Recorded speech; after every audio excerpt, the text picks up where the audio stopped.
What's up, guys? Um, I want to do a video about the sweet science of boxing versus having natural athletic ability. Now, I was watching a video made by my friend Blood Boxing, and in this video, he said something that just made perfect sense. He said he was talking about Bernard Hopkins and he was talking about Roy Jones. Now, he said Bernard Hopkins has a lot of longevity in his boxing career and that he was very successful even at the age of 46 because he basically mastered the sweet science of boxing. And then he said that Roy Jones got to where he was today based on his athletic ability. And I agree with that 100%. Blood Boxing pretty much nailed it right there. Because I've been watching a lot of different boxing videos and I've been having some debates with different boxing fans. And I was having a debate with, I forgot what this guy's name was, but he was a Roy Jones fan. And I'm a Roy Jones fan too. I mean, I like Roy Jones just as much as the next person. But me and this other guy couldn't agree about why Roy Jones is a good fighter. I said that Roy Jones is a good fighter because he had fast reflexes, he had fast hands, pretty good punching power. Basically, he had all the physical gifts that a boxer would want to have. But his fighting style is very different. I mean, it's not the conventional boxing style. It's a style that works good for Roy Jones because of his athletic ability. I mean, he could fight holding his hands low if he wanted to, and he can just dodge punches without getting hit. But what this guy doesn't realize, the one that I was arguing with, was that he said that Roy Jones has a lot of boxing skill. I mean, don't get me wrong, he's got some boxing skill, but Roy Jones never mastered the sweet science of boxing like Bernard Hopkins did. I mean, Roy Jones' style is just it's a fun style to watch. It's flashy, he used to show off a lot during his fights, but that kind of style can only get you so far because once you start getting past your prime and you start to lose those natural abilities that you had, then you start losing fights. Now, this guy that I was arguing with, he just didn't agree with what I had to say. He said that Roy Jones is a skilled fighter.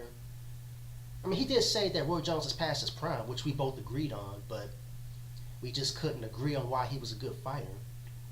And like I said, my friend Blood Boxing basically said it perfectly, that Bernard Hopkins mastered the sweet science, whereas Roy Jones got by on his athletic ability. And I'm gonna try to talk about the differences between the two. You see, if you was to become a fighter, and let's say you wanted to learn how to fight, if you was to learn boxing, they're not going to teach you the Roy Jones style of fighting because that's a style that's not going to work for everybody. Not everybody has fast hands or fast reflexes. Some people just have average reflexes and average speed. So a style like that is not going to work for somebody whose athletic ability is just average. But you can learn the sweet science and become a good fighter because you'll learn all the techniques that can help you become a successful boxer.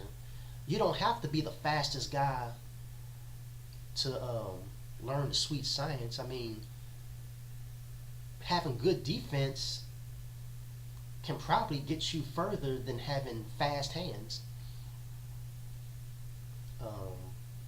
Knowing how to throw your punches a certain way, learning different ways to throw your punches, that can help you out a lot. Just learning the art of boxing.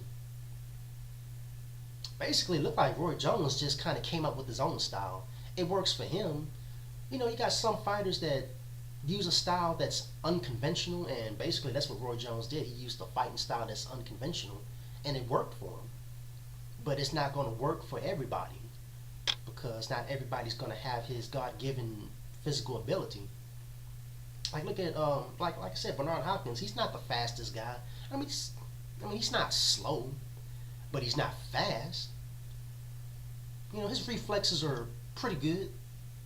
They're not as good as Roy Jones' reflexes were when Roy Jones was in his prime, but Bernard Hopkins basically knows every trick in the book when it comes to boxing, and he uses that to his advantage. And a lot of times he beats his opponents based off his knowledge of boxing and his intelligence instead of just overwhelming them with physical ability. That's why Bernard Hopkins is a champion right now at the age of 46, and Roy Jones got knocked out again in his last fight.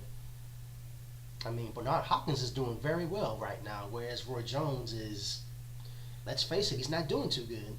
I mean, don't get me wrong, I'm a Roy Jones fan too, but I gotta call it like I see it. I mean, Roy Jones never learned the sweet science like Bernard Hopkins did. Now, you got some fighters that have God-given physical ability and they mastered the sweet science. Floyd Mayweather, that's a perfect example right there. That's why he's undefeated, because he's got fast reflexes, good hand speed, very fast, but he's mastered the sweet science too. So that's like a double whammy right there. That's why he's so hard to beat. That's why he's still undefeated.